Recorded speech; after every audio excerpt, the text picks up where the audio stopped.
America's best days are yet to come. That's because conservatives like you know and live the values our great country was built on. The Heritage Foundation exists to make sure your voice is heard in the D.C. swamp each day, shining the light on a bright future. The Heritage Foundation stands for your values and won't give up the fight because they know you never will. Paid for by the Heritage Foundation. He's here. He's here. Now, broadcasting from the underground command post, deep in the bowels of a hidden bunker, somewhere under the brick and steel of a nondescript building, we've once again made contact with our leader, Mark Levin.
Mark Levin here. Our number, 877-381-3811, 877-381-3811.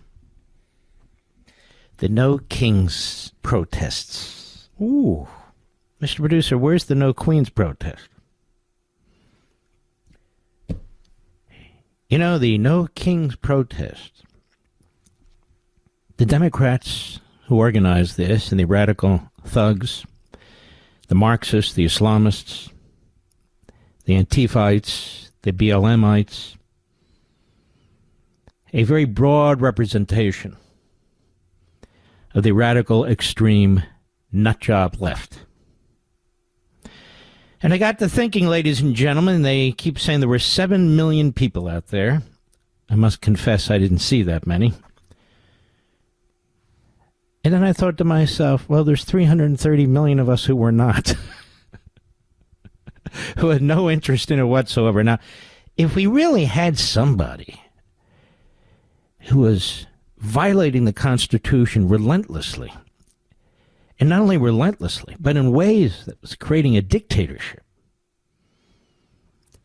wouldn't there be more than 7 million people? And would they only be Marxists, Islamists, BLM, Antifa, elected Democrats? I mean, wouldn't we all be joining them? I think we would. Now, it's funny how they put these numbers out, 7 million.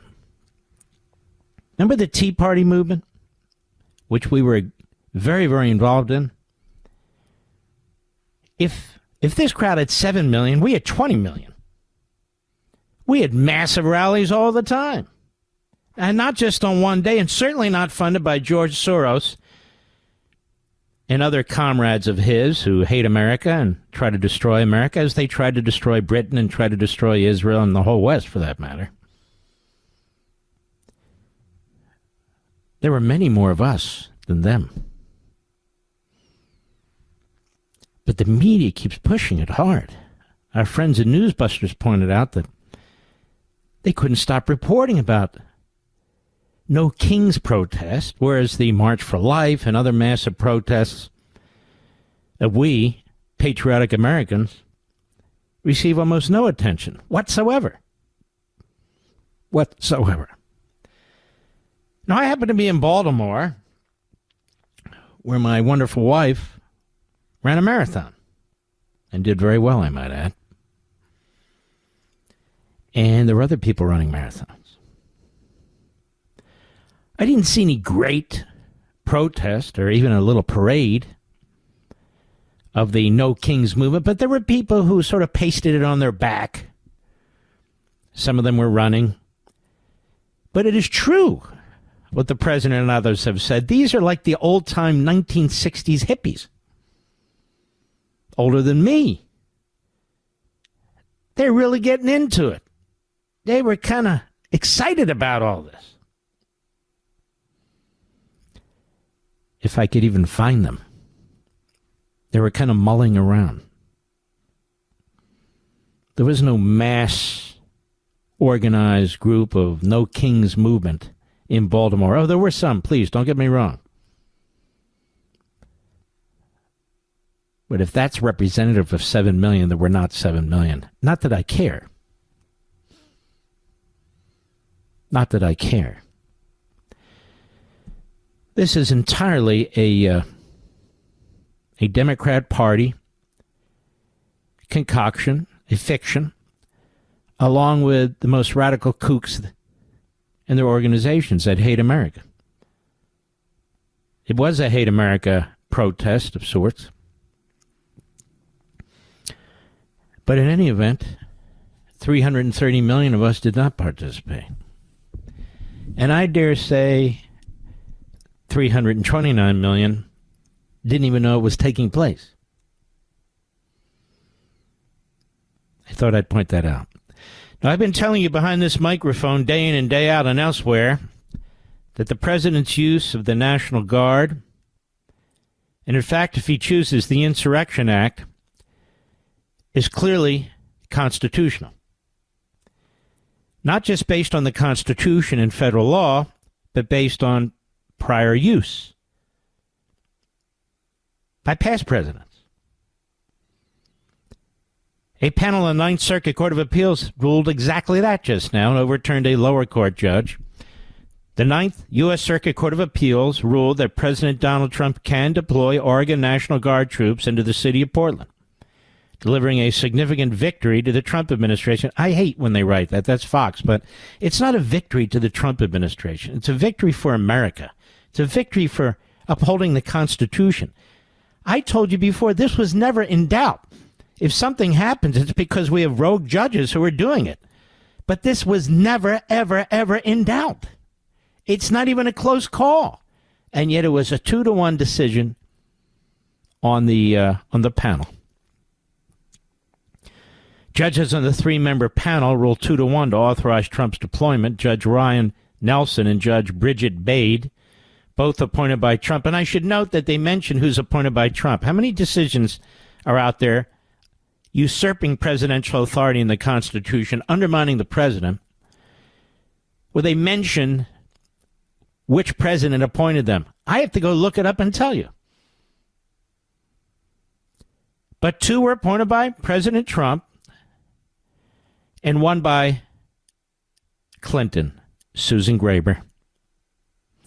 If you're considering the record at this preliminary stage, we conclude that it is likely that the president lawfully exercised his statutory authority under 10 U.S.C. Section 1240-06-3, authorizes the federalization of the National Guard, quote, when the president is unable with the regular forces to execute the laws of the United States. The move has become a political flashpoint, they write, as protesters opposing his key policies have clashed with law enforcement. Well, that's the problem, because that effectively is the militia of the Democrat Party. When you see people fighting, pushing back, throwing things, violent, against federal law enforcement, those are Democrats, or people who identify with Democrats. Because the Democrats, the party, its surrogates, are urging exactly that, just so you know. What happened was a lower federal court judge in Oregon temporarily blocked Trump's attempt, I'm reading, to deploy troops to Portland earlier this month. The Ninth Circuit agreed to hear. The panel overruled. The lower court had described Trump's action in her emergency order, and she was way, way off. I told you her opinion was basically an opinion piece she could have ran in any major left-wing newspaper. She said it was untethered to reality and one that she said risks blurring the line between civil and military federal power to the detriment of this nation. Obviously, this judge was ignorant and is ignorant. Again, I've gone through the history of the Insurrection Act, and even before there was an Insurrection Act, presidential authority and use of the military to enforce federal law, whether it's integration, whether it's to open up business activity that's being that is threatening the well-being of the nation, whether it's a rebellion like the Whiskey Rebellion, whether it's to put down a riot like George H.W. Bush did in Los Angeles. And here you can see the president's trying to enforce existing immigration laws. He didn't write them. Existing immigration laws on deportation. And the Democrat Party, governors who want to be president, mayors who are radical leftists, who now rely on illegal immigrants for their support, they say no. They're not going to comply with the law, as if it's the old Confederacy, as if they're nullifying federal immigration law and the Constitution's Supremacy Clause. And the media are fine with that. So the irony of this calling No Kings protest. No Kings is about as absurd as it gets. That's why 330 million Americans did not protest. Now, what else has happened here that proves these people to be as buffoonish as possible? The president is working this all through the courts. Even the activist rogue judges. If they rule he can't use National Guard, federalize them, they stand down. The circuit rules that he can, they're back in action. Where is this President King? Exactly when and where? I want to know. Nowhere. Nowhere. Just because the Democrats say he's militarizing our cities, as they criminalize the cities, as they create an environment for illegal aliens from anywhere in the world to come into this country, particularly the crowd that wants to overthrow our country. I spent a lot of time on this Sunday night on Fox, as I have here, the purpose of immigration. The purpose of immigration, to keep it simple, is to improve our society, is to bring people into our country who will improve the lot of the citizens who are here. It's not supposed to be they come here so they get health care. They come here because they want to come here. That's not the way it's supposed to work. And that's not the way it's going to work under Trump. They've turned all this inside out and upside down.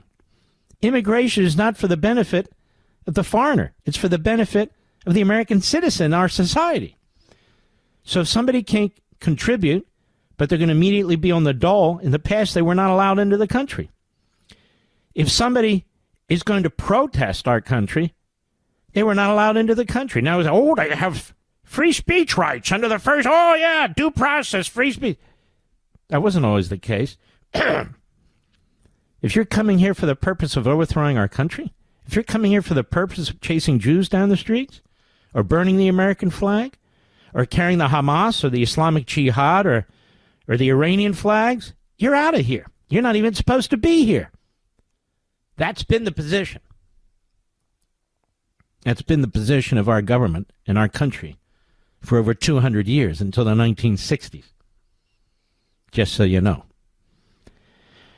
So no kings, no queens, I guess. Nobody of the sort. Anti-Israel radicals, of course, joined the anti-Trump no kings crowd, as Fox points out. In other words, the anti-Semites are all in with the Democrats. I think we can now say the Democrat Party is the Hamas party. They've accepted the Democrat Socialist, a.k.a. Marxist-Islamist Mamdani, into their midst. And they're going to back him all the way like the governor has. I'll be right back. Mark Levin.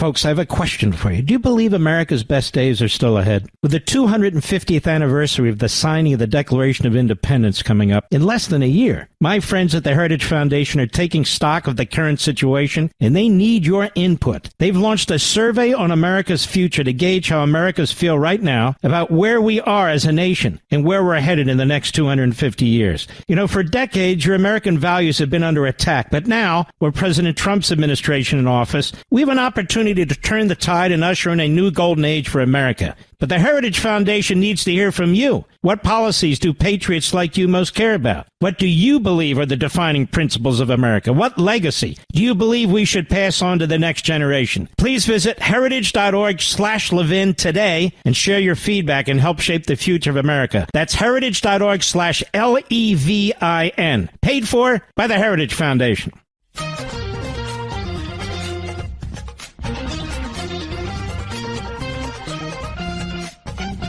Here's some of what was said at these No Kings protest. Go.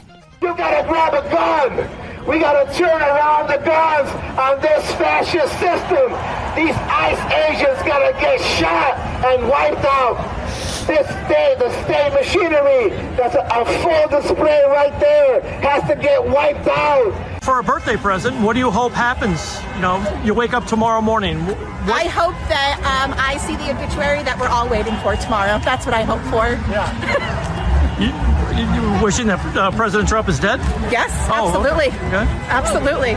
Absolutely. Okay. Absolutely. Who are you going to kill? Nazis. Who do you define as a Nazi? What do you mean? It's pretty... In this context, who's a Nazi? Stephen Miller's a Nazi. So you're going to kill Stephen Miller? If I had a chance, yeah, I would. I don't know if that's something I'd say on camera, bro. See what I mean? This is just sick. 3 people calling for murder and violence.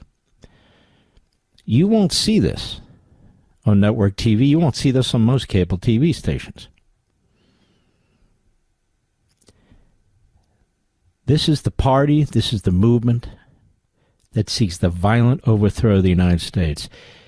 Nobody can show me one example in which Donald Trump has conducted himself like a king. Theodore Roosevelt signed over 1,000 executive orders in his 2 terms in office, really less than 2 terms. He came in after McKinley was assassinated. Franklin Roosevelt, if there was ever a king, it would have been him. I went through a lot of this on Saturday on Fox and here. Donald Trump is no king. The court just ruled that he could in fact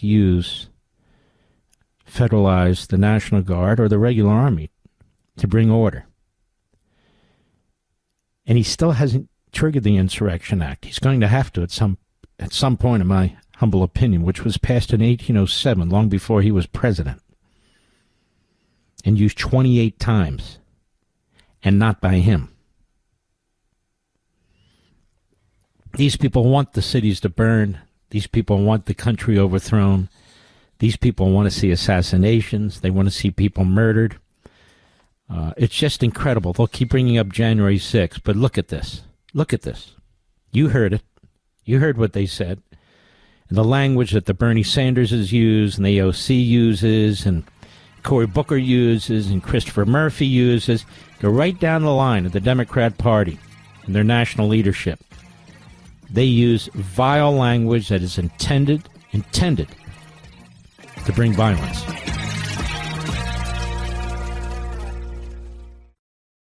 We're coming upon the 250th birthday of the United States, and it has me thinking, what will America look like 250 years from now? My friends at the Heritage Foundation want to know what you think. What policies should America prioritize? What principles should carry us into the decades ahead? As America enters a new golden age, Heritage recognizes that this is the time to take stock and to be intentional about how we shape the future of America. And they can't do it without your input. So please go to heritage.org/LEVIN and let them know what you think is important. Without patriots like you stepping up and speaking up for what you believe in, America as we know it can't survive for another 250 years. Please go to heritage.org/Levin, heritage.org/Levin. Take the survey on America's future. This survey takes less than 10 minutes to complete, but it is critical for making sure that the America we pass on to future generations is an America we're proud of. Go to heritage.org/Levin today. That's heritage.org/Levin. Paid for by the Heritage Foundation. The Mark Levin Show, live and national at 877-381-3811. You gotta grab a gun. We gotta turn around the guns on this fascist system. These ICE agents gotta get shot and wiped out. The state machinery, that's a full display right there, has to get wiped out. For a birthday present, what do you hope happens? You know, you wake up tomorrow morning. I hope that I see the obituary that we're all waiting for tomorrow. That's what I hope for. Yeah. you wishing that President Trump is dead? Yes, Oh, absolutely. okay. Absolutely. Absolutely. Okay. Absolutely. Who are you going to kill? Nazis. Who do you define as a Nazi? What do you mean? It's pretty. In this context, who's a Nazi? Stephen Miller's a Nazi. So you're going to kill Stephen Miller? If I had a chance, yeah, I would. I don't know if that's something I'd say on camera, bro. Unbelievable. Unbelievable. Now keep something in mind. The Democrats, while they'll say we don't promote violence, this is their concoction. This is their creation. These are the people they count on to win elections. They'll say, oh, well, we oppose violence. Of course we do. Well, the mayor of Chicago is a funny way of showing it. The mayor of L.A. is a funny way of showing it. The mayor of Portland is a funny way of showing it. The mayor of Seattle is a funny way of showing it. The governors have a funny way of showing it, don't they? They hate the cops, and they hate ICE, and then they accuse the president of militarizing the cities. You see, the president, during his first term, he saw what was taking place in 2020. He saw it. He saw what was happening in Lafayette Square, all through Washington, D.C. He saw what was happening in Minneapolis and other cities across the nation, and I'm sure he decided that's never going to happen again. Never. Never.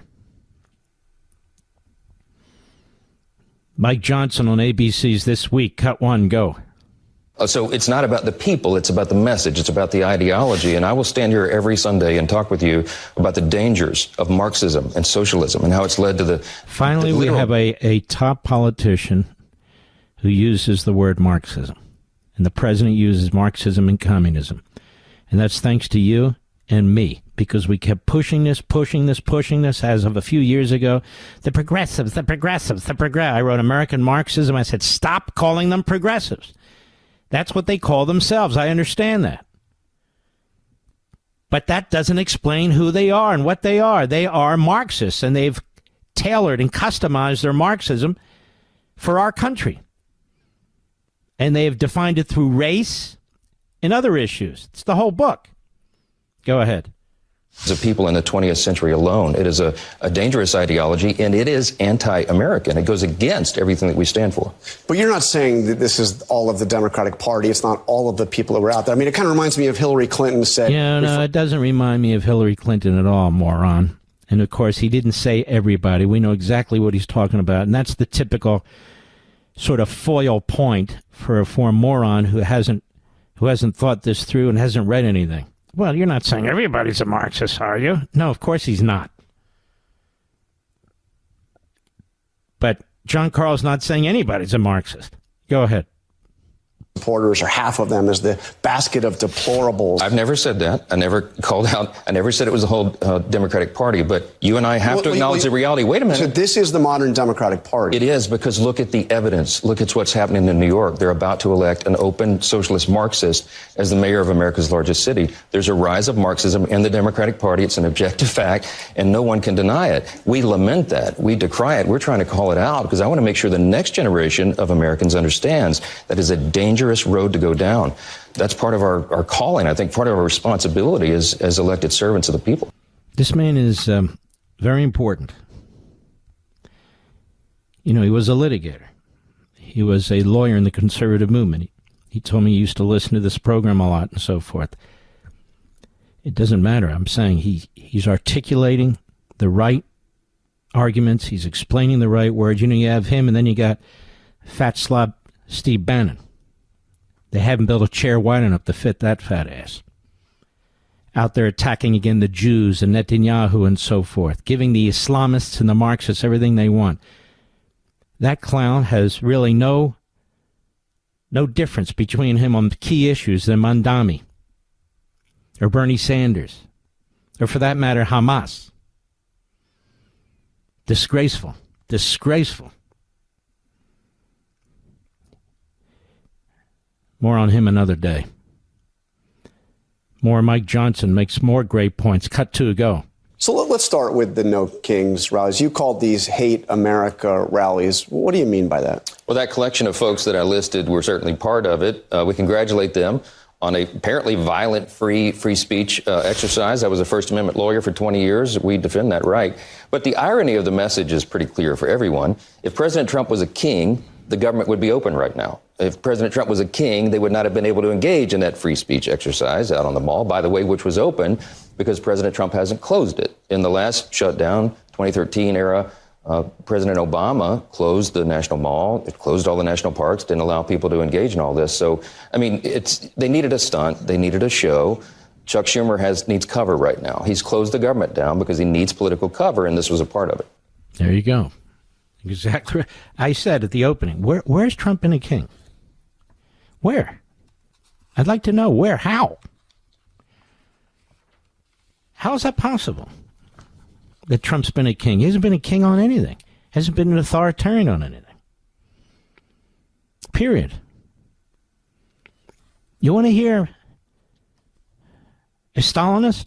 A true Stalinist. He went to a Stalinist kibbutz. We've talked about that, and I read that story to you from somebody who used to be a communist who knew him quite well. But he doesn't talk about it. Nobody has their honeymoon in Moscow unless you're communist. Why would you have a honeymoon in Moscow? Why? Bernie Sanders is, quote-unquote, a democratic socialist. That's right. He's been on the wrong side of liberty versus tyranny, of republicanism, small r, versus Marxism, time and time again. Whether it's Russia, whether it's China, whether it's Nicaragua, whether it's Venezuela, Cuba, all of them. He's been on the wrong side. Well, for him, it's the right side. So what about this? What if you get your vote on Obamacare, the additional subsidy? And notice one of the issues here is that Obamacare is a failure. And so they need to keep pouring money into it, pour money into it, or you won't be able to afford the premiums. So Obamacare is a failure. So let's start there. The Democrat Party, every damn one of them voted for it, and every Republican voted against it. Except, I think, McCain, but I don't remember. Go ahead.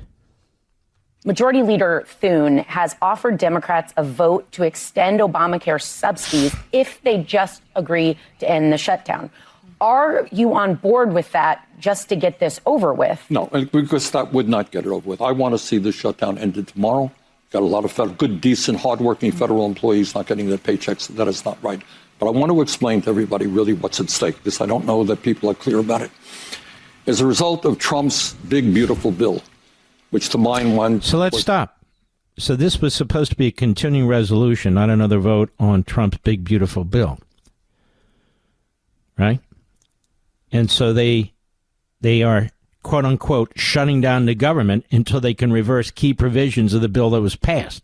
So this is blackmail. This is blackmail. And he goes on, 15 million low-income working-class Americans are going to lose their health care. Why?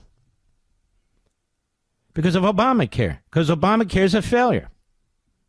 Obamacare needs enormous sums of money. And it's a lousy program.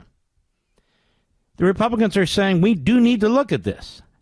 At the end of the year, when all this stuff comes up, but right now we haven't gone through the appropriations process. So the Democrats are using this now as a cudgel. They know the end of the year is close. They know that this is just a spending bill that continues what's taking place. until this and other things can be looked at. But they want you to believe that the Republicans are the ones, I guess, that instituted the failure that's called Obamacare. And what they won't tell you, and they've changed the subject, is that illegal immigration and illegal aliens are getting free health care. They were under Biden and the Democrats, and it's cut out, and it's driving them crazy. In fact, let's go to Harry Enton, Mr. Producer. And let's see if this is actually helping the Democrats, okay? Let's see if it's helping them. This is Harry Enton, CNN chief data analyst. You're familiar with him here. Cut 5, go. Turns out shutdowns are different the second time around when it comes to Donald Trump. Take a look here. You know, we speak about Donald Trump shutdowns, net approval rating. We're talking 20 days into it. In 2018/2019, Donald Trump's net approval rating was already falling. The shutdown was eating into his popular support. It was down 3 points already at this particular point and would fall considerably more. It was very much on the decline. You come over to this side of the screen. This shutdown hasn't eaten into Donald Trump's support at all. His net approval rating is actually up a point in terms of his popular support. So the bottom line is this. The first shutdown during Trump's first term, 2018-2019, was hurting Donald Trump. This one is not hurting him at all. There's no real reason Donald Trump might say, at least when it comes to popular support, I want to get out of this shutdown. What about the question of blame? Yeah, okay. What about the question of blame? Okay, you see here, you see Donald Trump's net approval rating was down 2018 to 2019. You talk about 2025 as net approval rating is up. It comes down to the blame game, a game I loved to play when I was younger. Blame Trump for the shutdown, a great deal. In 2018/2019, 61%, more than 3 in 5 Americans blame Trump a great deal for that particular shutdown. You come over to this side of the screen, look at this. It's a different world. It's a different world. 48% of Americans blame Trump a great deal for this particular shutdown. So it's more than 3 in 5 back in 2018/2019. It's less than half, a drop of 13 points. Again, it's no real wonder that Donald Trump at this point, looking at the shutdown, says, you know what, it's not actually harming me politically, in large part because he's getting less of the blame. And he's doing things differently during this shutdown. Yes, exactly right. You know, we talk about Donald Trump and you say, okay, he wants to be a consequential, influential president. Well, if the legislative process is basically freezed up, you know, on Capitol Hill, you may say, well, then he can't actually get legislation through. But that's not how Trump is governing in this term. We've spoken about this over and over and over again. He's using his pen. He's using executive orders. Trump executive orders at this point of presidency. In 2017, it was just 50. Look at this. Already 210 executive orders signed by Donald Trump during this presidency. That is the most in a year. You have to go all the way back since Franklin Delano Roosevelt to find a president who signed more executive orders in a year than Donald Trump has already signed this time around. And remember, John Berman, we still have 2 months to go in this year, so it wouldn't be surprising to me if he signs even more. Yeah, seems to be saying, Congress, you don't want to do something? I'll do it. Mm-hmm. Mm-hmm. Unbelievable. Unbelievable. This is why the Democrats are talking violence. Violence. You know, we sit here and we think of the assassination of Charlie Kirk, which is still unimaginable, unfathomable. 2 assassination attempts, one where the bullet actually hit the president's ear, and the other where the guy was setting up, he was set up, and then he was found. And there's some reports that believe that that perch in that tree near where Donald Trump's plane takes off and lands, Air Force One, was the same guy. That's what some reports are saying. But the Democrats pushing violence, then why are they aligned with these groups that are violent if they're not? Why are they? I got more on this. I want to make sure in the next hour we get into this Mamdani and his Imam friend who supported the attack on the World Trade Centers. And Mamdani has defended him. Had a photo with him and defended him because the guy's now cocky. He figures, I'm winning, I'm double digits ahead, nothing can stop me, and you're getting to see some ankle now. He's not even pretending now. He figures he's got the vote wrapped up. And he might. I'll be right back. Mark Levin.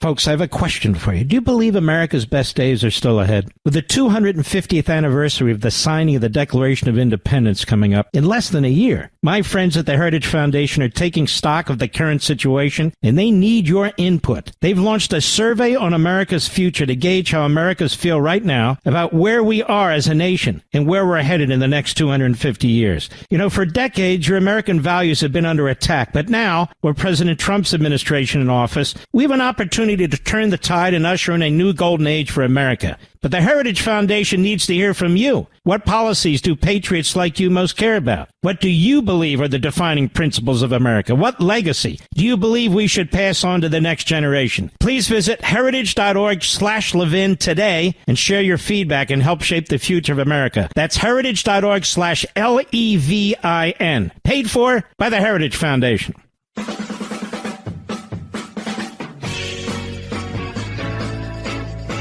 We're going to invite Senator Chris Murphy of the Nutmeg State, Connecticut, to come on the program. He keeps saying that we're in the middle of an authoritarian takeover by President Trump, and I want to test him. I want to test what he has to say. We can't get anybody on this program. We can't get Raskin on the program. We can't get Sanders on the program, AOC. We can't get any of them on the program. None of them. I'm not interested in the lightweights. I want to get the heavy hitters on here who are on TV all the time, on radio all the time, but they're afraid of this show. Here's Murphy. Cut 6, go. We are not on the verge of an authoritarian takeover. We are in the middle of an authoritarian takeover. And so this is what I want to pursue. We're in the middle of an authoritarian takeover. Where? Is that what you people feel? That we're in the middle of an authoritarian takeover? By a president who's trying to bring order and law and safety to our cities? Why is that an authoritarian takeover? He secures the border? That's an authoritarian takeover? He cuts your taxes? That's an authoritarian takeover? He's trying to modernize the bureaucracy? That's an authoritarian takeover? Where's the authoritarian takeover? There is no authoritarian takeover. You just heard FDR had over 250 executive orders in 1 year. You heard from me that Theodore Roosevelt had over 1,000 of them in his 2 terms. They love Theodore Roosevelt because he was a progressive. They hate his foreign policy, of course, but they love Franklin Roosevelt. There was your king. And I'm being absolutely honest about it. He was the king. And he's the one who was loved and praised by the Democrat Party. He was a socialist. He was an anti-constitutionalist. That's what he was. This Chris Murphy who says we're in the middle of authoritarian takeover. Mr. Producer, when you contact his office, say that I'd like to discuss this with him because if he's right, we have much to fear. Much to fear. Mehdi Hassan is an anti-Semite. He's a bigot. He pops up on media everywhere. He's part of this D.C. rally. I guarantee you, the Hamas supporting element within our country, they were very excited, I'm sure, about showing up at these rallies. And here's what he said Saturday. Cut 8, go. Remember this. Donald Trump has never, ever, not in 3 elections, won a majority of the vote. Never. And I'll say this to you. Hold on. No, we know he won a majority of the vote. But this is Hassan. Whenever he speaks, he's a damnable liar. Go ahead. Here's the math that they are scared of. There are more of us than there are of them. Yeah, okay, that's enough. This segment of the podcast is exclusively sponsored by Pure Talk. Pure Talk offers great coverage and can save your family money on your wireless bill every single month. Go to puretalk.com to find the plan that's right for you. Thank you again for listening, and thank you so much for this sponsorship, Pure Talk. is here. Now, broadcasting from the underground command post, deep in the bowels of a hidden bunker, somewhere under the brick and steel of a nondescript building, we've once again made contact with our leader, Mark Levin. Hello, America. Mark Levin here. Our number, 877-381-3811, 877-381-3811. I've told you before, this mayoral race in New York City where we actually had Republicans on TV and radio saying, well, that's okay. Let Mamdani win. Then we'll run against him in every other part of the country. That's not the way Marxism and Islamism works. Okay? He got the nomination in the Democrat Party. He's not even a Democrat because they changed the primary rules.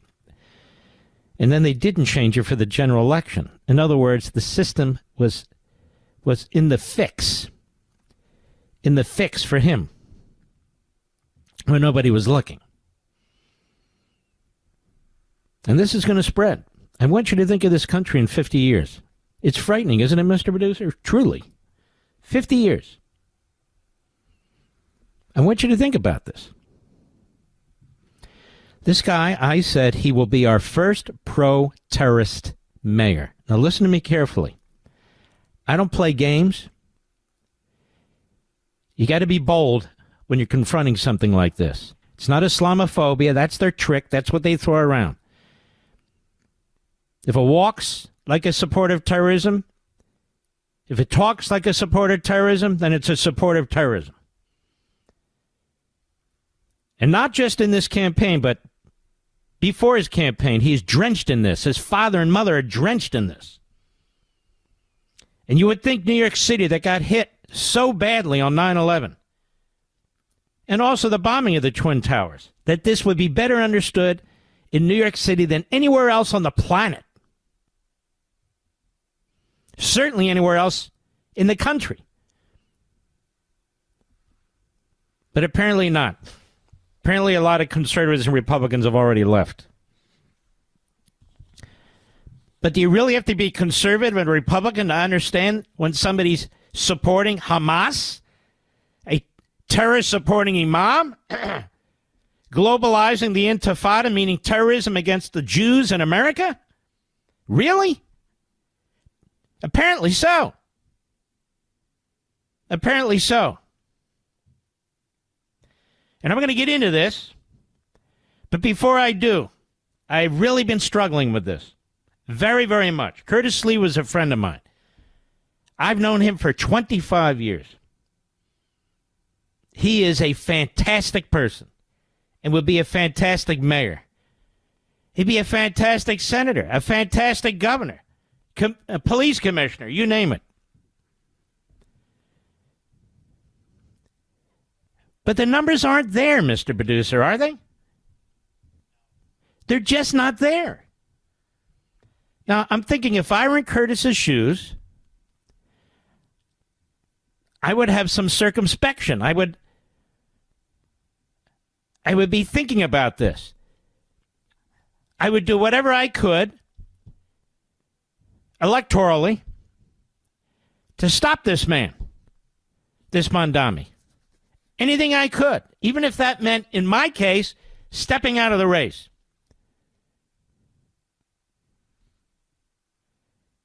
It's up to Curtis, obviously.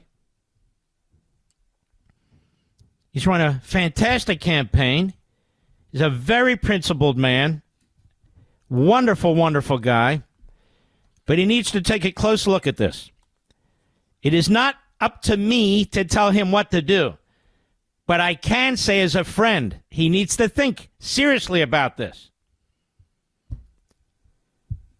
And even if he does leave the race, certainly there's no guarantee that Cuomo will win. He's been a disaster. But you have to make a decision sometimes between a disaster and somebody who supports terrorism. It's not a hard decision. Now, I will be attacked for saying what I said, but you don't throw your arm around an imam who celebrated 9/11. You don't talk about Hamas the way this jerk has talked about Hamas. Finally, saying something negative. You don't conduct yourself the way this man conducts himself, and then I'm supposed to play patsy with him. I don't play patsy with him. It's a dangerous man.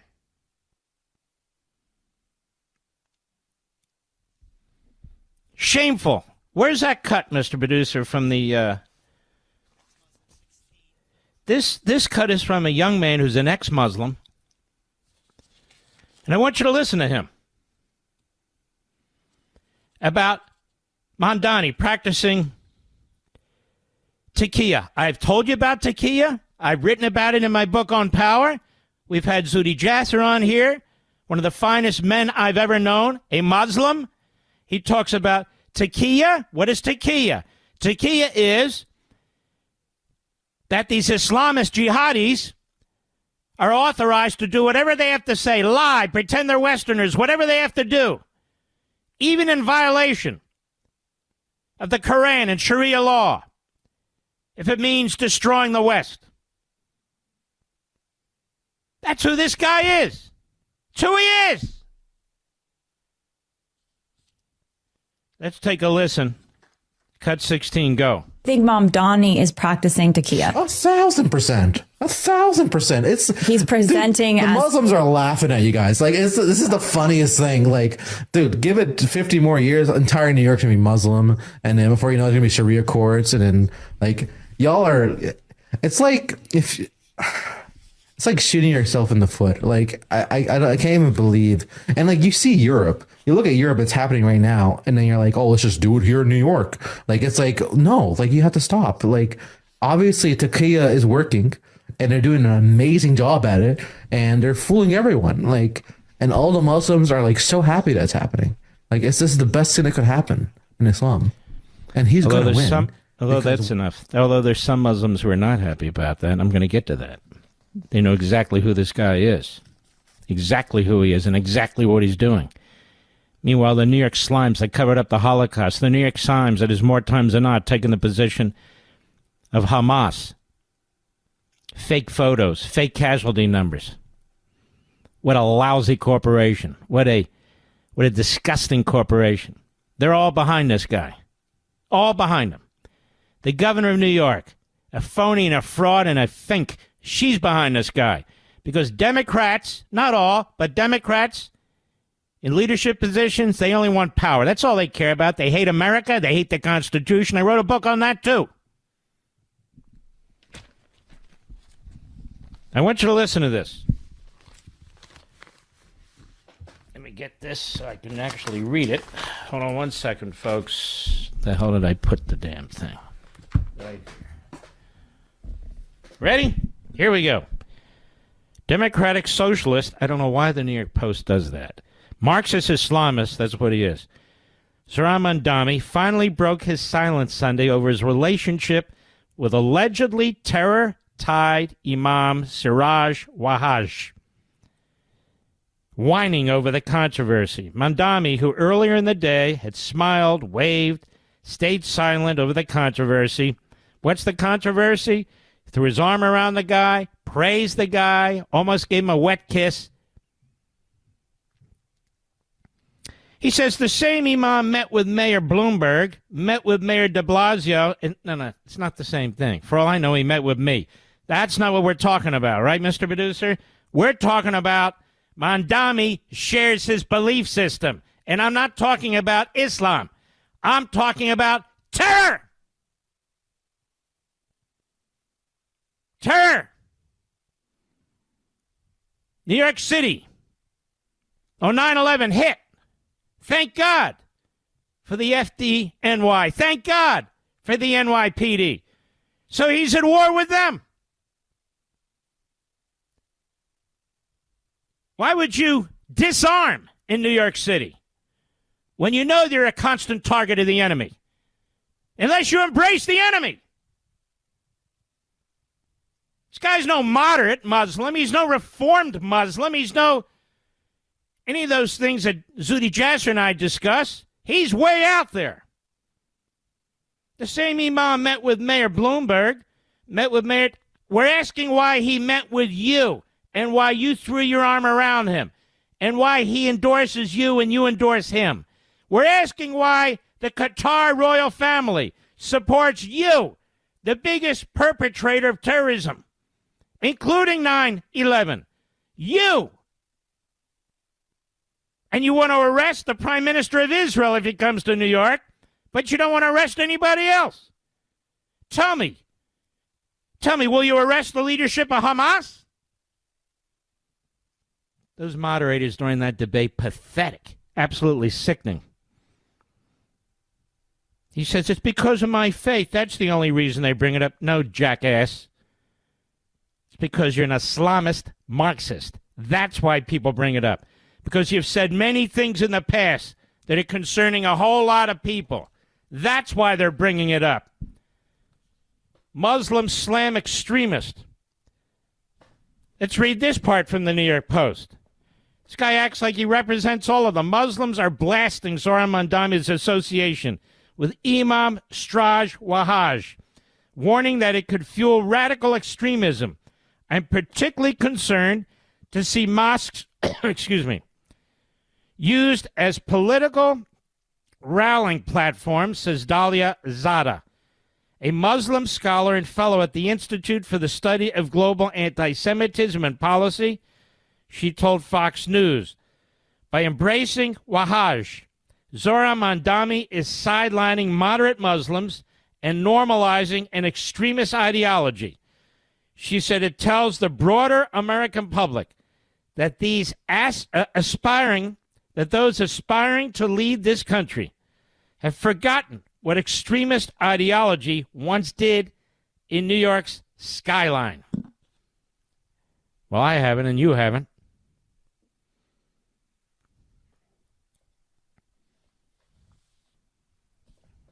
There's more. Remember this? Mamdani's imam pal, Siraj Wahaj, has a history of vile, homophobic comments, and he's only the latest person with similar beliefs the young mayoral candidate has been spending time with.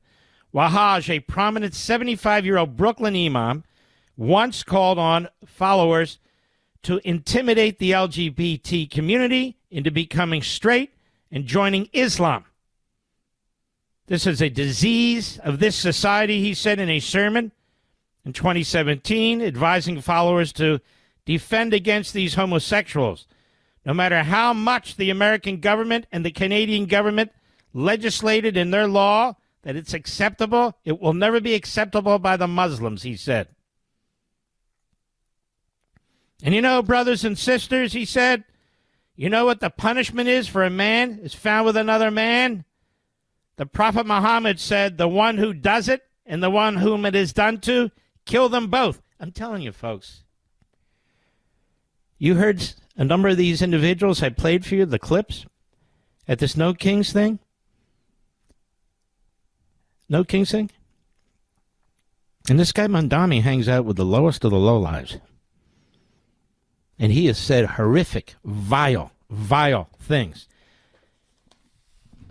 If he had said these things about black people, about Hispanic people, if he had put his arm around a Klansman,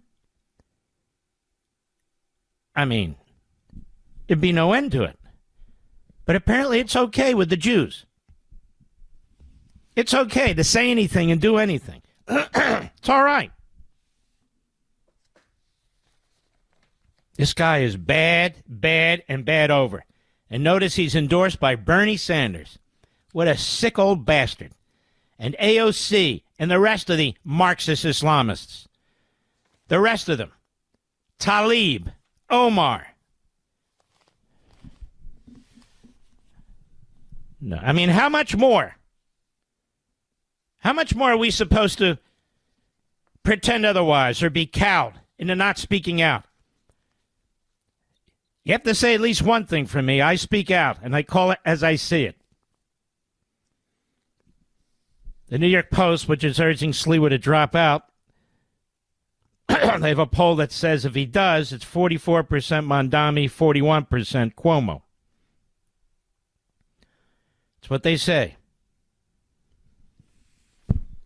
And they're urging him to get out. I'm urging him to think this through.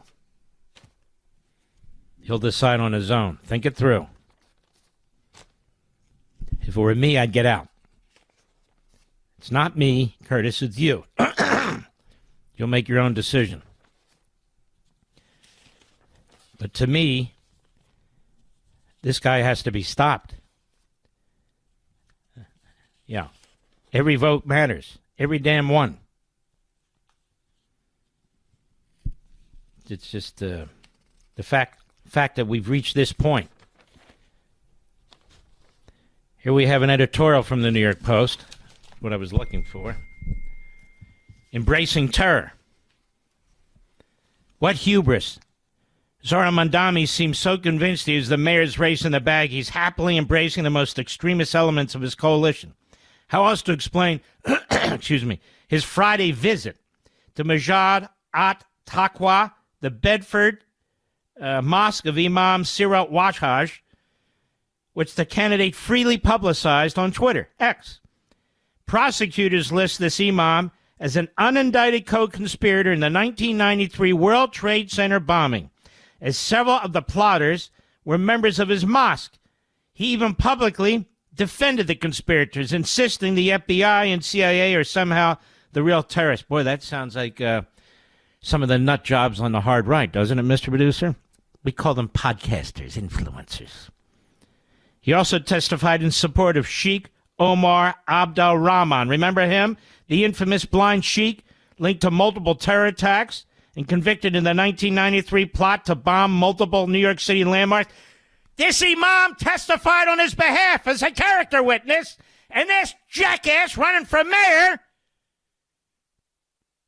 is a supporter of the imam. The hell else does anybody need to know? I'll be right back. Mark Levin.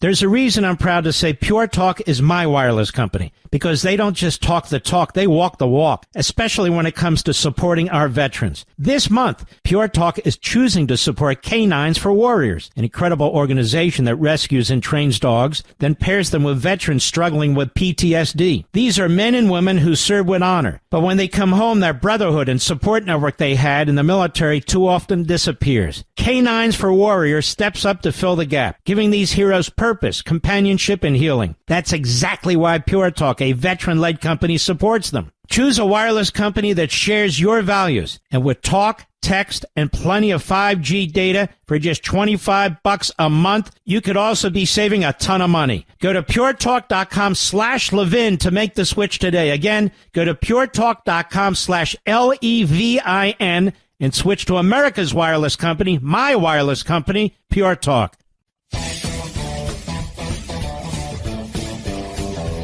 If you vote for Mamdani, let me tell you what you're voting for. Forget about affordability. Forget about free buses.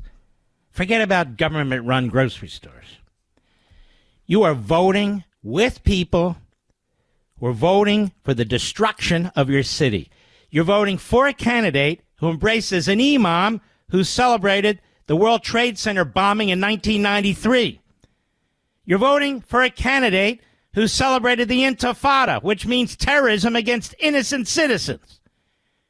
You're voting for somebody who embraces terrorists, terrorist organizations, and hence, obviously, by implication, terrorism. That's what you're voting for. Forget about all the other claptrap. You're voting for a jihadi Islamist. That's what you're voting for. This guy's no moderate. I don't care if he smiles or not. He is a grave threat to the people in the city of New York. You still going to vote for him? I'll be right back. There's a reason I'm proud to say Pure Talk is my wireless company, because they don't just talk the talk, they walk the walk, especially when it comes to supporting our veterans. This month, Pure Talk is choosing to support Canines for Warriors, an incredible organization that rescues and trains dogs, then pairs them with veterans struggling with PTSD. These are men and women who serve with honor, but when they come home, their brotherhood and support network they had in the military too often disappears. Canines for Warriors steps up to fill the gap, giving these heroes purpose, companionship, and healing. That's exactly why Pure Talk, a veteran-led company, supports them. Choose a wireless company that shares your values, and with talk, text, and plenty of 5G data for just $25 a month, you could also be saving a ton of money. Go to puretalk.com/Levin to make the switch today. Again, go to puretalk.com/LEVIN and switch to America's wireless company, my wireless company, Pure Talk. This is America's Constitutional Convention, the Mark Levin Show. Call in now, 877-381-3811. Folks, you got to stop listening to Carlson, to Owens, to Bannon, and the rest of them. They're a distraction. They're venomous. They're stupid. They're grifters. We've got a real enemy within this Marxist-Islamist coalition. Should Mamdani become mayor? God forbid, but likely. Unless you all vote in New York and have a change of heart quickly for your own damn sake. Not going to be targeting Jews. He's targeting the whole damn city. He can't do anything to Israel as mayor of New York City. He can do a whole lot to red-blooded Americans, millions of them, in all 5 boroughs. And that's what he's going to do. He's going to try and destroy the Republican Party. He's going to try and destroy any notion of moderate Democrats. He's going to radicalize and purify the party. He's going to have appointees all over the city government who advance his agenda. Too many to keep track of. They will put policies in place that will be extremely hard to reverse. He will have a radical city council going along with him. It'll be not just one party rule, which is often the case. It's going to be one ideology rule, Marxist-Islamism. Well, he's talking about affordability, which is a joke. But he's more. He's more. Why does the Qatar royal family support him? Why does this terror-linked imam support him? And why does he support the imam? People better wake up to the fact that this has nothing to do with affordability. It has nothing to do with freebies. This is about conquering the city of New York with an iron fist and grabbing control of the various levers of power and crushing any opposition. Private sector, billionaires, middle-class cops and firefighters, the small business owners, it doesn't matter. His ideology insists you're either with him or against him. That's what's going on in this race in New York. And of course the New York Times supports him. They haven't said so, but they might as well. They supported Walter Duranty, who was a mouthpiece for Stalin. They covered up the Holocaust because they were a mouthpiece for FDR. They helped install Fidel Castro in Cuba. The New York Times. And the New York Times has carried water for Islamist terrorism, Hamas. And now they're insisting that you vote for Mamdani.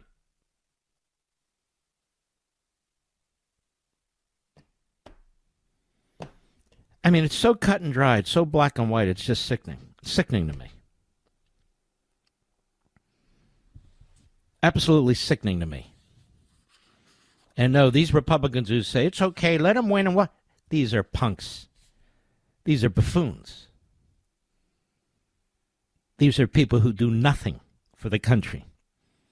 Some of them yammer on and on and on like they know what they're talking about. They have no idea what they're talking about. They don't understand this ideology, this Marxist-Islamist ideology. They haven't read American Marxism like so many of you have. It's here. It's here right now. The enemy is here. The enemy within.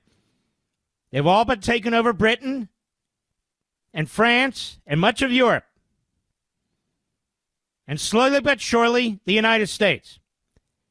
Exploiting our First Amendment now calls for them to use the Second Amendment, exploiting our Fourth and Fifth Amendment. They know that we're weak.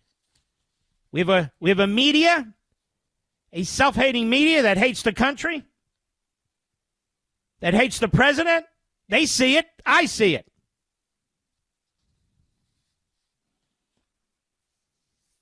These morons. Well, that way we'll run on it. We'll be able to project him on it. No, you won't. No, you won't. They don't understand anything. They don't understand the thinking processes. They don't understand any of it. Let me explain something. Putting aside the jihadi Islamist part of it, let's talk about the Marxist part briefly. These Marxist revolutions are never been majority revolutions. Never. They're minority revolutions. Mao didn't have a majority of the Chinese behind him. Lenin didn't have a majority of the Russians behind him. Castro didn't have a majority of the Cubans behind him. Noriega doesn't have a majority of Nicaraguans behind him. Maduro doesn't have any of the Venezuelans behind him except those on the take. That's not the way communism works. It's not the way it works. And they're all smooth talkers. All smooth talkers. Castro, Noriega. Really Chavez more than Maduro, but nonetheless. Mao, Lenin. Oh, yeah. Promise you this guy. Promise you everything. As they destroy, as they centralize power and tighten their grip. You know, I wrote in one of my books that people actually vote for tyranny because they can't believe it's going to be as bad as it can be. And then when they wake up, it's too late. It's too late. Is it possible? In fact, is it likely that a majority, or at least a plurality, of people who go to vote in the mayoral race in New York City are going to vote for their own tyranny? The answer is yes. Yes. Yes. Affordability. Dressing up. Jihadism as affordability. That's brilliant, right? Dressing up Marxism as affordability. That's a funny one. Talking about free speech. Islamophobia. There is no Islamophobia, you jackass. It's called terrorphobia. Terrorphobia in a city that's been hit and hit hard. More than once. More than once. And I love this Islamophobia. You know, you have Muslims who are Republicans who run for office like Zuhdi Jasser. I've endorsed Zuhdi. He's a dear friend of mine. They attack him. They try to destroy him. They try to defeat him. He's running in the Republican primary now for Congress. He ran before. You don't see this outpouring of support, do you? This outpouring of support by the Muslim community? No, you don't. No, you don't. Has nothing to do with Islamophobia. Everything to do with terrorphobia. We're not deaf, dumb, and blind. We see what we see, we hear what we hear, and we know what we know. And they know that people like me are on to them. The folks at the New York Post are on to them. and that we have the guts to speak out about it. They know.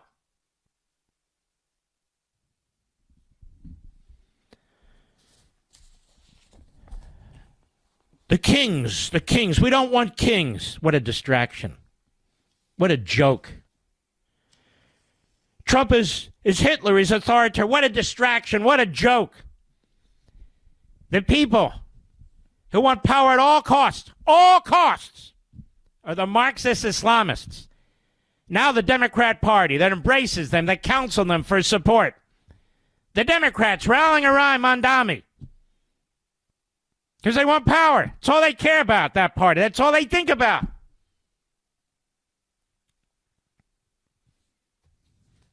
Not the country. The party. They hate the country. Show me how they love it. They hate the economic system. They hate the citizenry, open borders. They hate the rule of law. They hate the Constitution. We went through that for several years with the 1619 Project. It's all the Democrat Party. So, of course, there's this fusion between the Marxist-Islamists and the Democrat Party. They have a home. Now, say what you will about the Republican Party. They don't have a home in the Republican Party. The Qatar, the Bannons, and so forth, these guys aren't Republicans. They're frauds. They're freaks. They're phonies.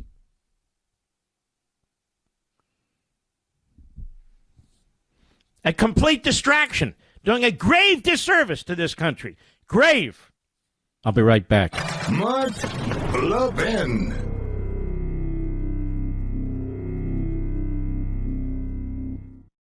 There's a reason I'm proud to say Pure Talk is my wireless company, because they don't just talk the talk, they walk the walk, especially when it comes to supporting our veterans. This month, Pure Talk is choosing to support Canines for Warriors, an incredible organization that rescues and trains dogs, then pairs them with veterans struggling with PTSD. These are men and women who serve with honor, but when they come home, that brotherhood and support network they had in the military too often disappears. Canines for Warriors steps up to fill the gap, giving these heroes purpose, companionship, and healing. That's exactly why Pure Talk, a veteran-led company, supports them. Choose a wireless company that shares your values, and with talk, text, and plenty of 5G data for just $25 a month, you could also be saving a ton of money. Go to puretalk.com/Levin to make the switch today. Again, go to puretalk.com/LEVIN and switch to America's wireless company, my wireless company, Pure Talk. He just doesn't know what it means to be a real New Yorker. You know what, Zohran? Wipe that smile off your face. Certainly, Zohran Mamdani needs to be condemned for embracing a supporter of terrorism. Well, how about let's condemn Eric Adams, the sitting mayor, and Bloomberg, and de Blasio, who should have followed my lead. I took on Imam Siraj Wahaj. I got sued for $5 million. I went to court. It cost me, but I won the case. It's a good man, Curtis. He really is. Good man. By the way, say that guy's name 5 times fast, Mr. Producer. Iswan Sawaj or whatever. And now, apparently, Israel's being pressured to continue with a ceasefire while Hamas killed 2 of its soldiers intentionally. Now we're being told, well, the leadership doesn't know what's going on the ground. Why the excuses for these terrorists? What is that all about? What is that all about? We are rightly blowing up drug ships. They don't even get to our shores from Venezuela and Colombia. We're going to protect us, we, the American people, at all costs. Shouldn't the Israelis be able to do the same thing? I mean, they were already attacked. And I'm not a fan of doing interviews with 60 Minutes and laying out all your thoughts and discussions and so forth while those discussions are still ongoing. I'm just saying, these are all my friends. It's just unusual. Now, people typically wait till after everything's done, the dust is settled. I've never done any of it. I worked for President Reagan for 8 years. I worked for various cabinet secretaries, including the Attorney General of the United States. No interviews, kiss and tell, no books, kiss and tell. I just don't believe in it. But I've never heard a kiss and tell before the matters are resolved. Have you, Mr. Producer? It's just, it's. I'll save it for another day. So Hamas violates the ceasefire. They still have not released the bodies of the hostages they tortured, raped, and murdered. But we can't find them. Oh, yeah, right, okay. They killed 2 IDF soldiers. You know, for the Western media, it's like IDF soldiers are not human beings. It doesn't matter. And the pressure's on Israel to go with the ceasefire, to create peace, to help the Palestinians, become a civilized community. Why is that on Israel's back? For God's sakes, I just thought all these Arab and Muslim countries signed up to it. Why isn't it Qatar's responsibility, since they funded all this crap in the first place? Even Saudi Arabia can't stand Qatar. Now that's saying something, isn't it, Mr. Producer? It's true. Trey Yinks on Fox News today. Cut 19, go. Over the weekend, Hamas violated the ceasefire agreement, killing 2 Israeli soldiers. The IDF says Hamas militants popped out of a tunnel in southern Gaza before firing RPGs at an excavator, killing those soldiers. In another incident nearby, Israeli forces were wounded by Hamas sniper fire. The event prompted Israeli strikes across the Gaza Strip that killed dozens of Palestinians. Israeli officials say they are resuming the American-led ceasefire. Excuse me, Trey, and everybody else. What does that mean, dozens of Palestinians? Were they Hamas? The ambiguity is problematic to me. I've seen it in other reports, too, that the Israelis slaughtered Palestinians. First of all, they didn't slaughter anybody. They're in the middle of a ceasefire that's being dishonored, violated by these animals. Hamas. I'll be right back.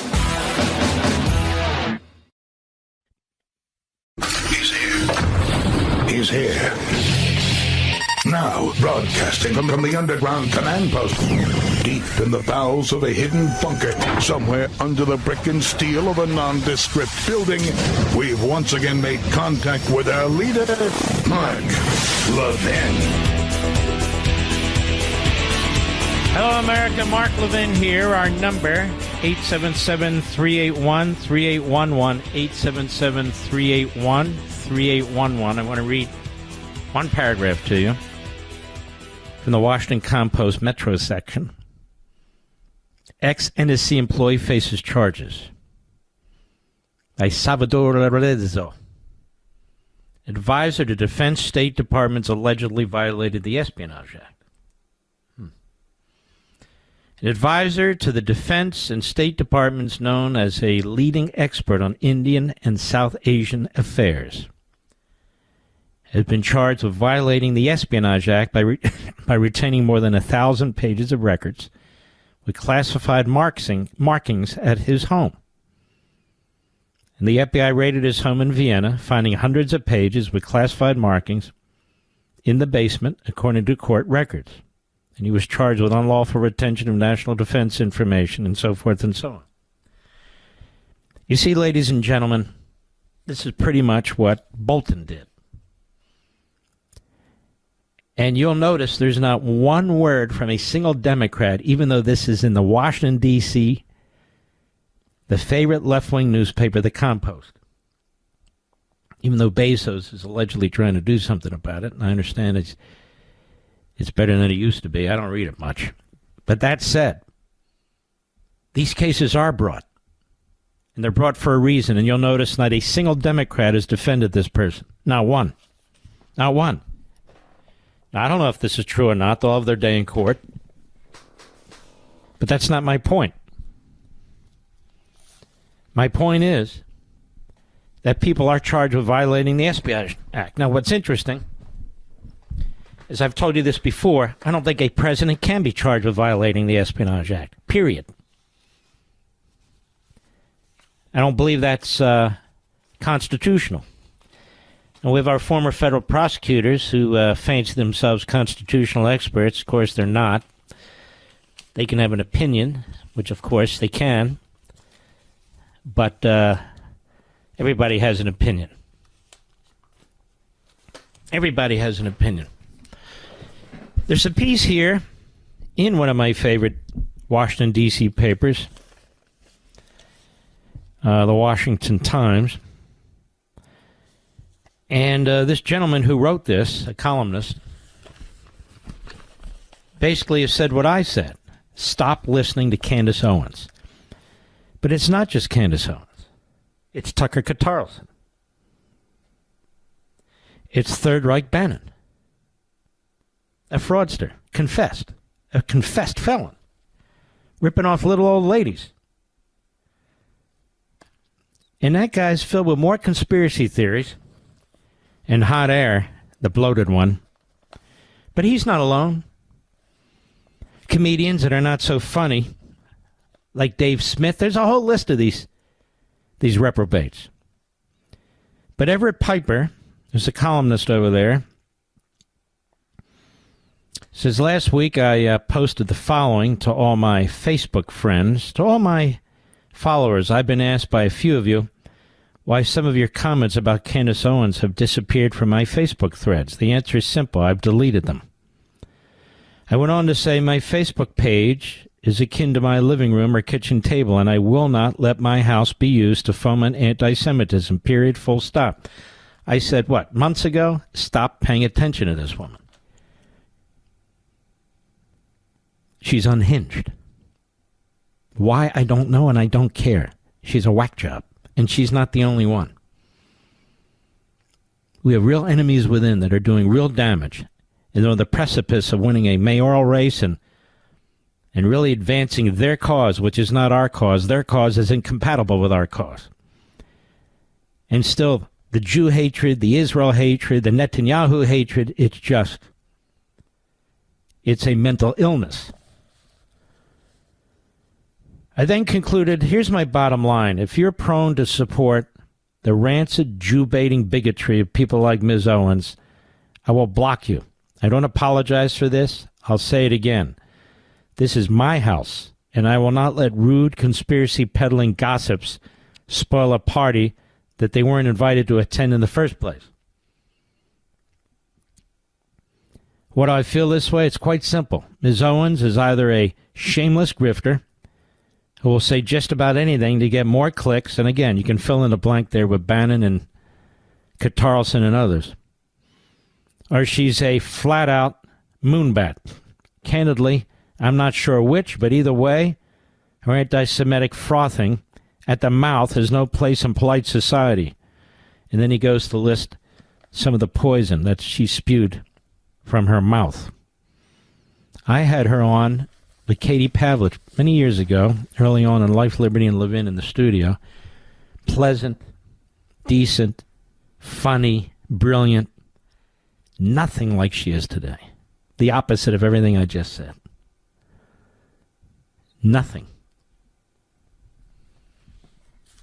A real hate monger. Absolute hate monger.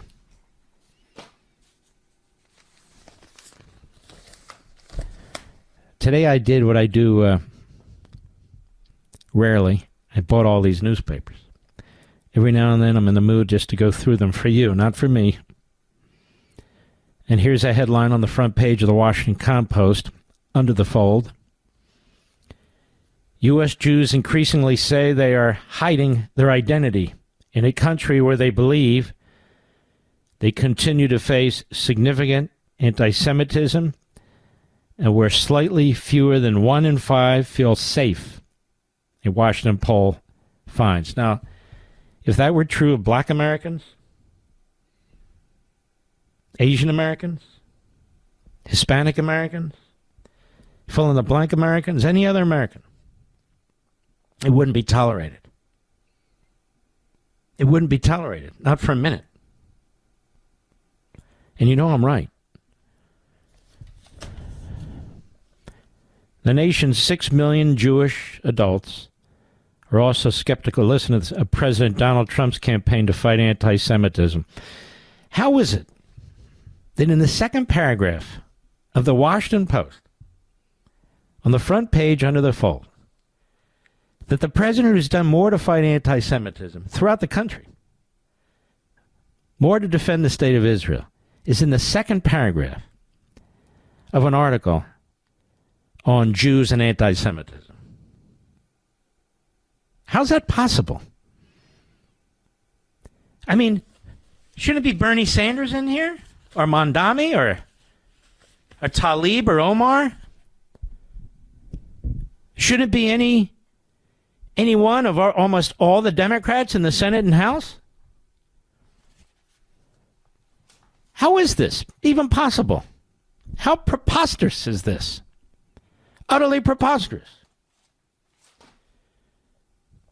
Trump's son-in-law, Jared Kushner, is Jewish. One of his best friends, Stephen Witkoff, is Jewish. His daughter converted to Judaism. He's got Jewish grandchildren.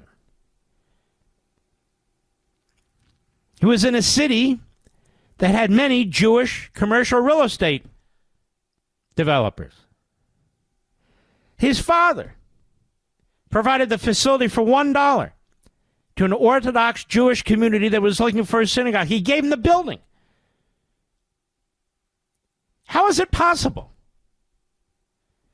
that this man, Donald Trump, in a story about how Jews are frightened and anti-Semitism, he's in the second paragraph? And none of the Democrats who've kowtowed to the Marxists and the Islamists, none of them. How is it that Bernie Sanders isn't written up day in and day out? Born a Jew, but boy, does he hate Jews. Why? Because he loves communism more. He's a Stalinist. I've explained this over and over and over again. How come Tlaib? There's no story about her and anti-Semitism, and Omar and anti-Semitism. Or how about the whole damn Democrat Party? Trump? Are you kidding me? I'll be right back.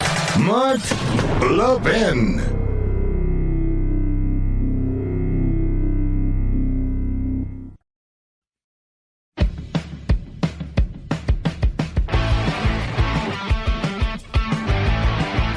Now, you know this Mamdani is no damn good. As they point out in a national review, the New York Times gives Mamdani the Obama treatment. Noah Rothman, who I like, he's excellent writer. There's a couple of them over there really great. Rich Lowry's fantastic. The New York Times apparently thought better of the original headline, gracing its ostensibly straight news coverage of the blowback that followed when New York City mayoral candidate Zohran Mamdani encountered for perhaps the first time an issue relating to Israeli security, which he had no opinion, the necessity of Hamas's disarmament. Mamdani faces Islamophobic attacks after comments about Hamas, read the original headline of Emma Fitzsimmons. Subsequently, Mamdani faced only unspecified attacks that were presumably as vague as his comments about the barbarous terrorist sect. I told you. I'll be in their next story, you watch, and then I will rip them a new one. Rip them a new one. How dare you call out Mamdani for what he is, based on what he has said and based on his associations? How dare you? How dare you do that? Well, why wouldn't I do it? No, you can't do that.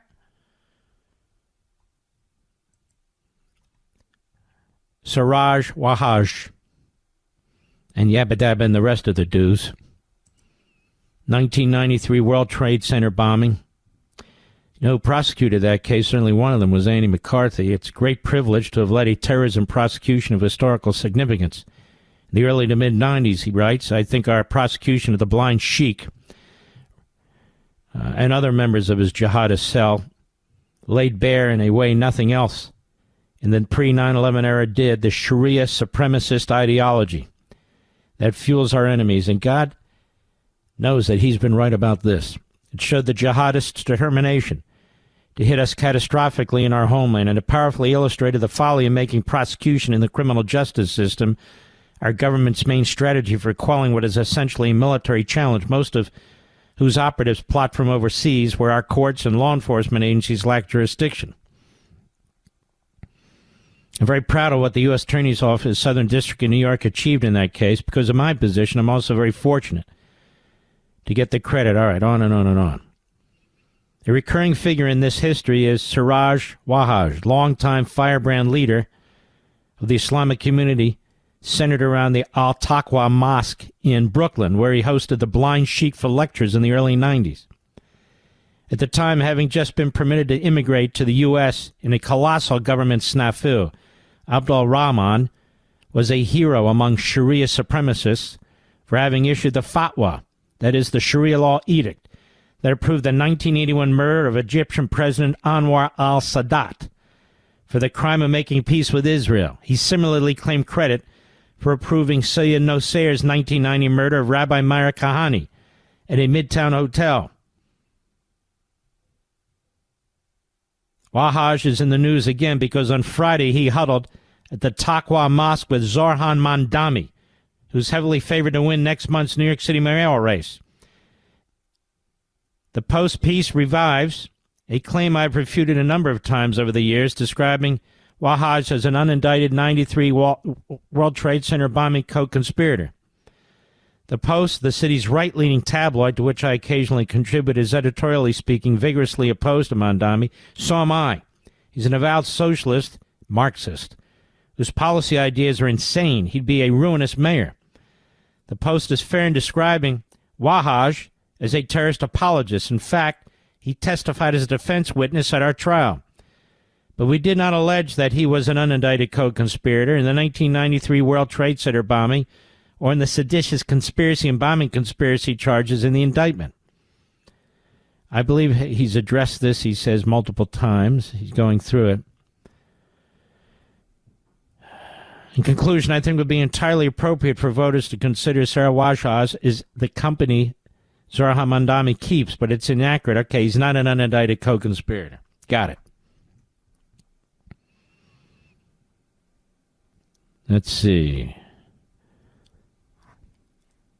But he also supported what took place.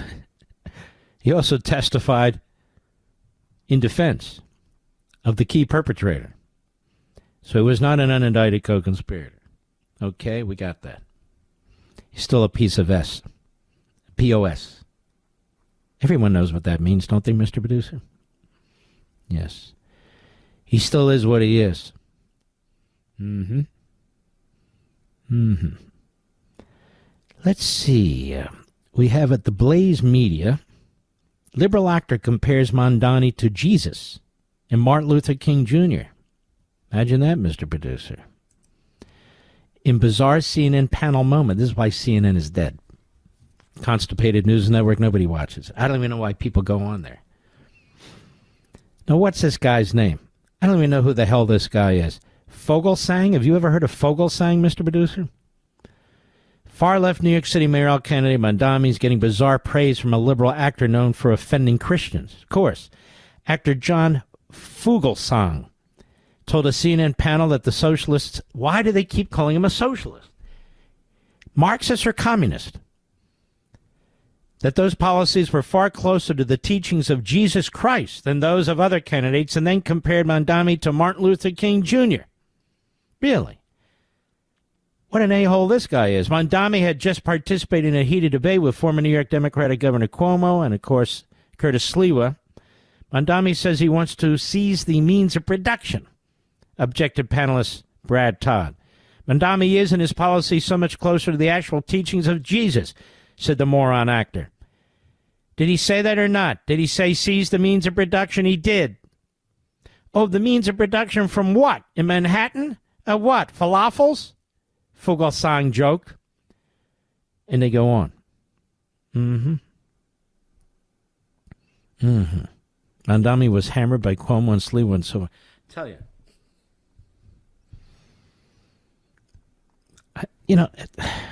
Sometimes I'm speechless about this stuff. How much more can I say? How much more can I reveal about these dangers and so forth? We have people among us who are stupid as hell. We call them leftists. And they are stupid as hell. And they claim to be for liberty and the Bill of Rights and choice and this and that. When they embrace some of the most vile, vicious, poisonous, cancerous ideologies and individuals. And then they wonder, I wonder what happened. I thought he was going to make housing affordable. I thought we were going to have free buses. We do. But there's a lot of fecal matter and urine. You see, everybody's on that bus. Get my drift? Oh, we're going to have a minimum wage of $4 billion. It's unbelievable. We've never seen anything like it. And we'll make the billionaires pay for it. But you got a problem. What? They've left. There are no billionaires. All right, lots more. I'll be right back.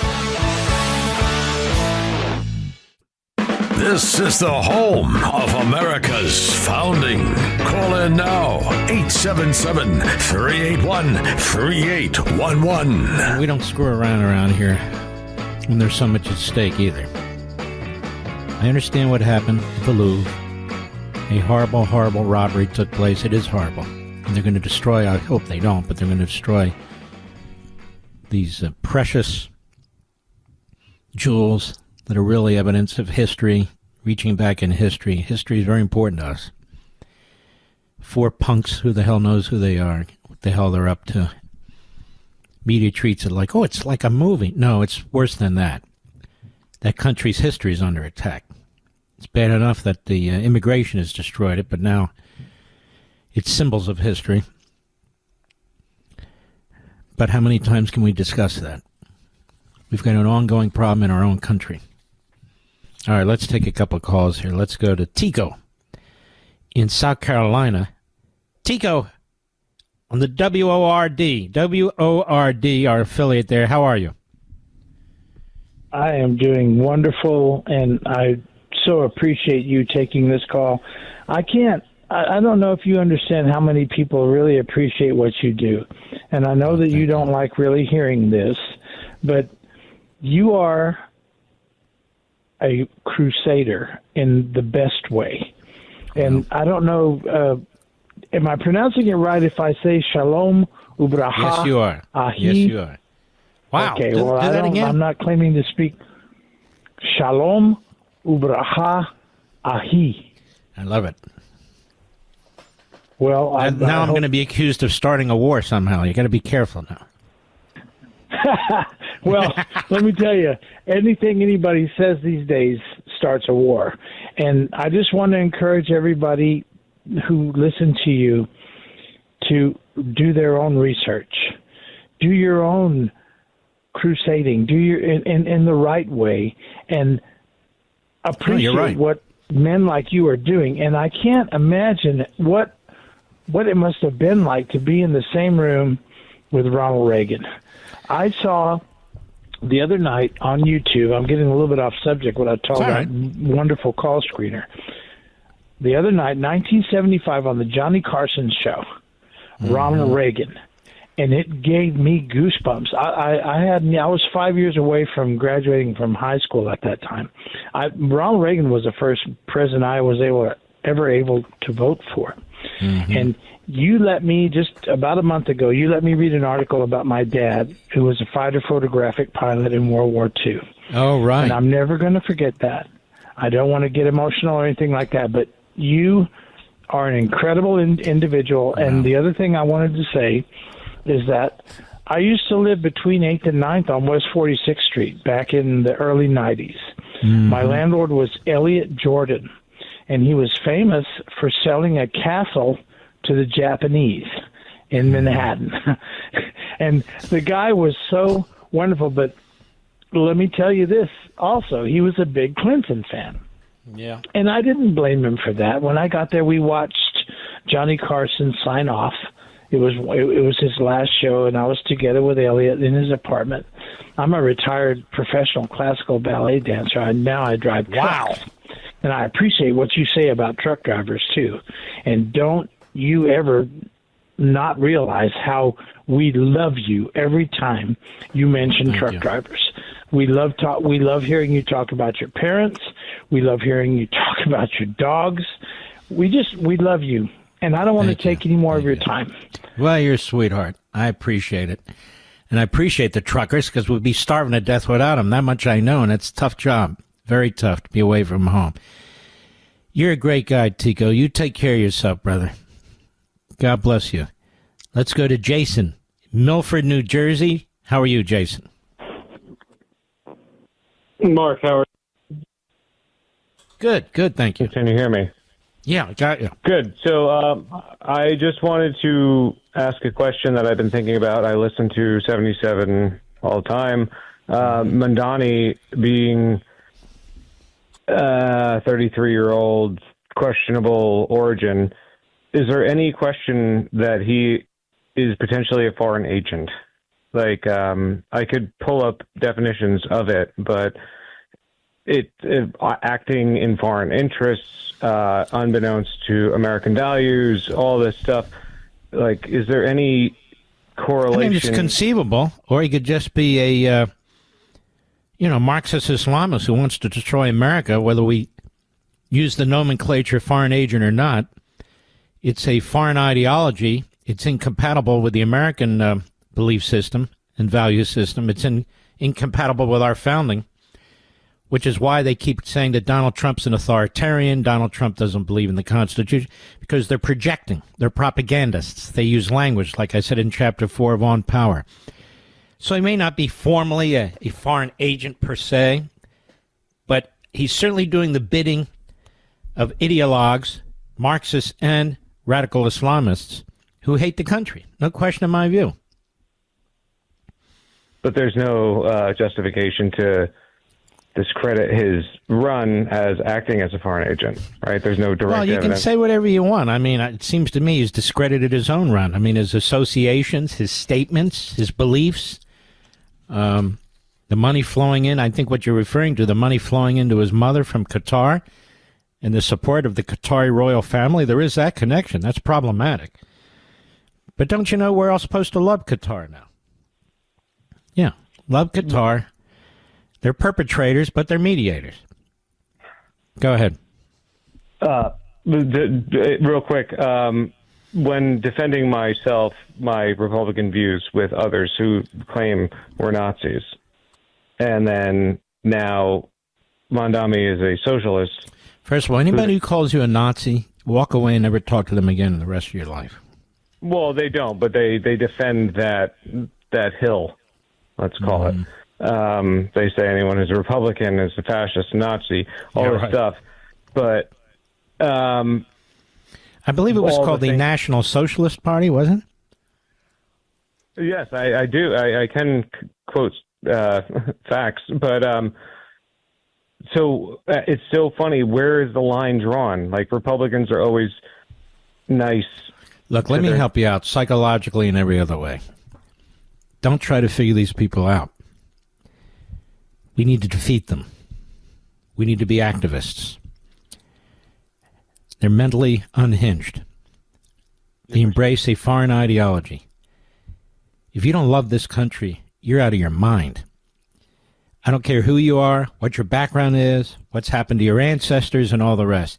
There's not another country like this on the face of the earth, and I fear there never will be. Defend your country. We have to defeat these people, legitimately, of course. We have to defeat them. I'm not here to psychoanalyze them and figure them out. I tell you what they stand for. I tell you the best I can what they want to accomplish. But it is completely incompatible with our founding and our belief system. I don't care if you're black or white or brown or yellow or red or albino. It doesn't matter. If you love this country, you love your liberty, you love opportunity, even if you may have failed 10 times, you can still get up and try. You know, Rush tells the story, he was fired 7 times because before he was actually able to do what he wanted to do. He's not alone. Everybody's had setbacks. I've had setbacks. That's the way it goes. But in these other countries, you have a setback, and that's it. The government is in control. It's not a matter of you pursuing what you're interested in. It's not a matter of you trying and failing and trying again. It's a matter of you doing what you're told, eating what you eat, and control. And that's the problem. So that's my attitude about it, Jason. Thanks for your call, man. I'll be right back. Mark Levin.